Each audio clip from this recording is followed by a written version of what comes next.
Liberal morality arises out of a desire to control that which cannot be controlled.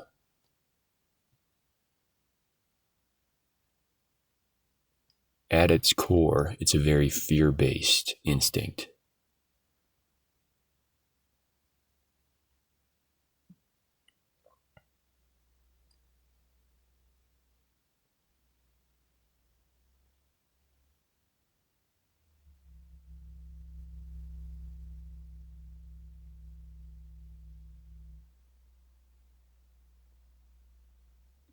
A person who's committed to living a truthful life, where they're true to themselves, will have to take on a certain amount of courage to face whatever life ends up being, acknowledging that you cannot control it, and that you never could. Insofar as you thought you could, that was all an illusion.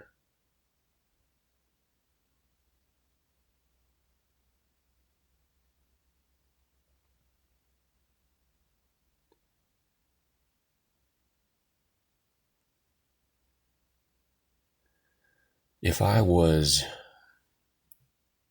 an Apache warrior in Arizona during the 1800s, when white settlers were encroaching on their territory, I would fight with everything I had to eliminate the white settlers from the land. No holds barred. I would be ruthless, and I would fight with the understanding that this fight is for the existence of my people. Simultaneously, if I was a white settler in that same area, in that same time, I would fight with equal ferocity against the Apaches to eliminate them from the landscape, knowing that they are an existential threat to my people.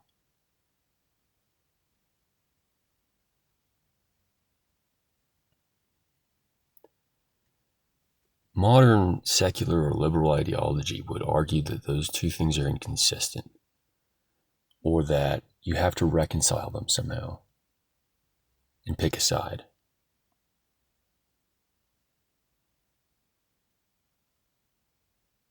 But that's just so obviously not the case, and it's just so the whole of liberal secular ideology, it's incoherent at its core. The only reason we believe it is because we have been told we have to our whole lives.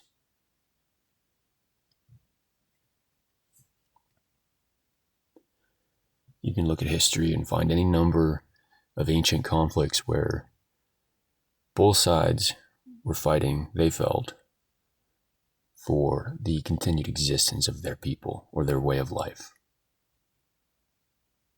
And I would find that to be a perfectly just, righteous cause.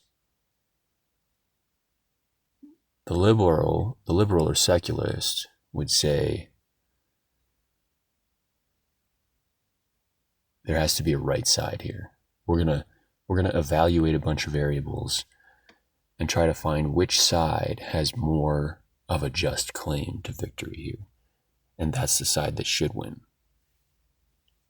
And that's the side that we're going to pick.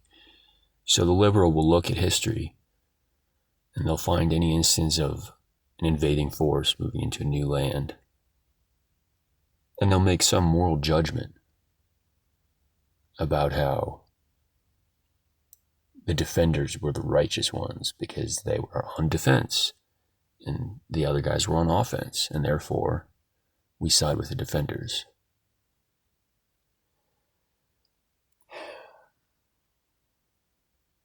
Whereas I would say, insofar as there's a right side in a conflict, the right side is the one where the actors are most true, most committed to truth.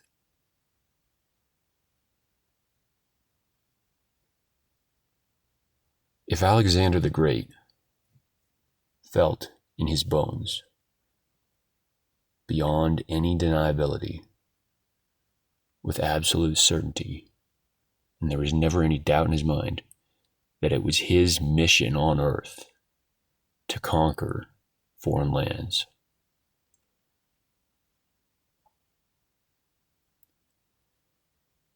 who am I to say that that isn't righteous?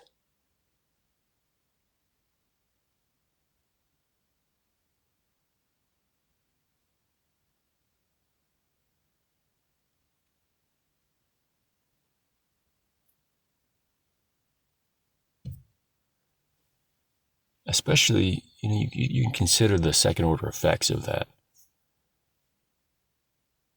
And who ultimately was the better leader? Alexander the Great or the ones he conquered? Now, I'm not claiming that might makes right, or that whoever is the strongest is the most right. That would be a misunderstanding of my words.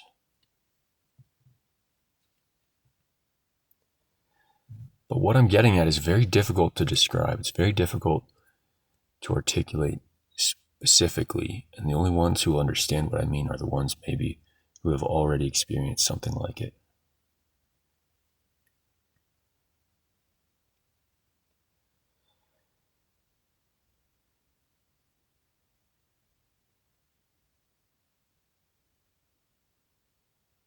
Life is so much more dynamic and awe-inspiring and complicated and fascinating and raw than anyone wants to acknowledge. Liberalism is sort of like this attempt for life to be flatlined. It's like you have the line going up and down, and there's highs and lows, and there's all these rich parts of life. And liberalism is an attempt to make it all flatline. So you never really have any experience of glory or nobility or honor. You also never have any totally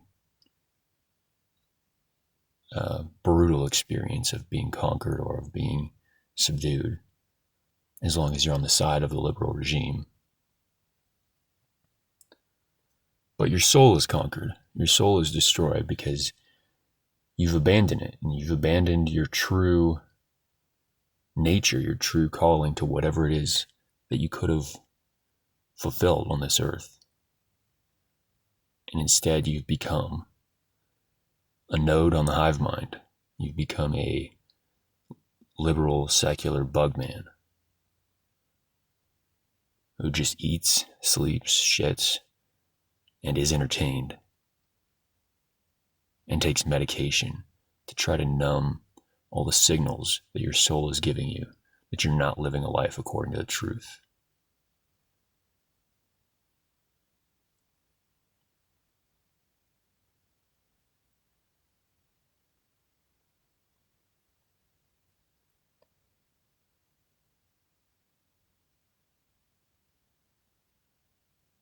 When I was younger,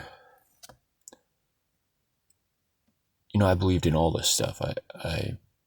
I, like everyone in America, was led to believe a very liberal ideology. I mean, I had conservative upbringing, but conservatives are a subset of liberals in the way that I'm using that word. I was brought up to believe basically that all people are equal, everyone is a blank slate, and to believe in really this liberal type of morality. Even religious Christians today are more secular than they are Christian. Their secular morality takes precedent over their Christianity, and that's obvious.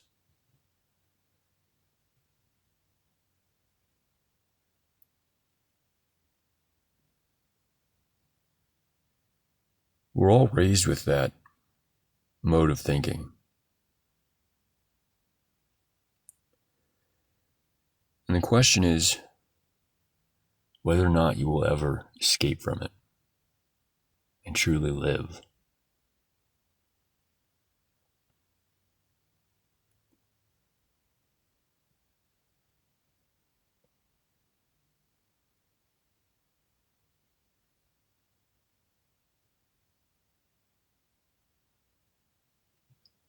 The man who leads a violent insurrection against the government, or the man who musters a force to invade some foreign land and ultimately gets defeated and dies in battle or gets crushed by a much more powerful force. The liberal mind will look at that and say, see, he failed. He lost. This is why we do our liberal stuff. This is why we stay civilized. This is why we don't go outside the bounds of secular morality. Because look at him. He's an example of failure, and we don't want to be like that. But life is just an opportunity to find a good death. As far as I'm concerned, why should I look at that as failure? If that man felt overwhelmingly called to lead some war against whatever force, and that was him living true to what needed to be done in his soul,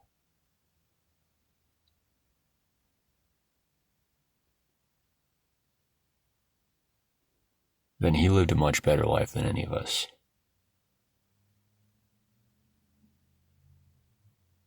And the fact that he died doing what needed to be done is the cherry on top. It's a gift. It's a gift that most of us will never receive. Most of us will die in a bed, maybe in a hospital or a nursing home, watching TV, having never really followed our instincts on anything.